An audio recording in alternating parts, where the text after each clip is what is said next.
पहलगाम दहशतवादी हल्ल्याबद्दल भारतानं राजकीय, आर्थिक आणि कूटनैतिक स्तरावर पाकिस्तानला प्रत्युत्तर देत कठोर निर्णय घेतले आहेत.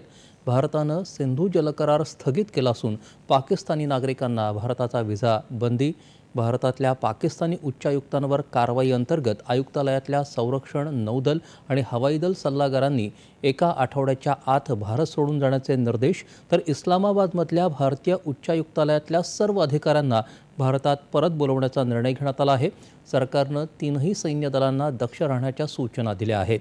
भारतीय नागरिकांना पाकिस्तानात न जाण्याचा सल्ला देण्यात आला आहे. पाकिस्तानी नागरिकांचा वैद्यकीय व्हिसा 29 एप्रिलपर्यंतच वैध राहणार आहे, तर इतर सर्व वैध व्हिसा 27 एप्रिलपासून रद्द समजले जातील. वाघा अटारी सीमा त्वरित बंद करण्यात आली आहे. अटारी, हुसेनवाला, सादकी या ठिकाणी दोन्ही सैन्य दलांमध्ये होणाऱ्या रिट्रीट समारंभ कमी केला जाणार आहे. या समारंभात भारत पाकिस्तानचे गार्ड कमांडर हस्तांदोलन करणार नाहीत, तसंच दोन्ही दरवाजे बंद राहतील. लष्कर प्रमुख जनरल उपेंद्र द्विवेदी उद्या श्रीनगरला जाऊन तिथल्या सुरक्षा व्यवस्थेचा आढावा घेतील.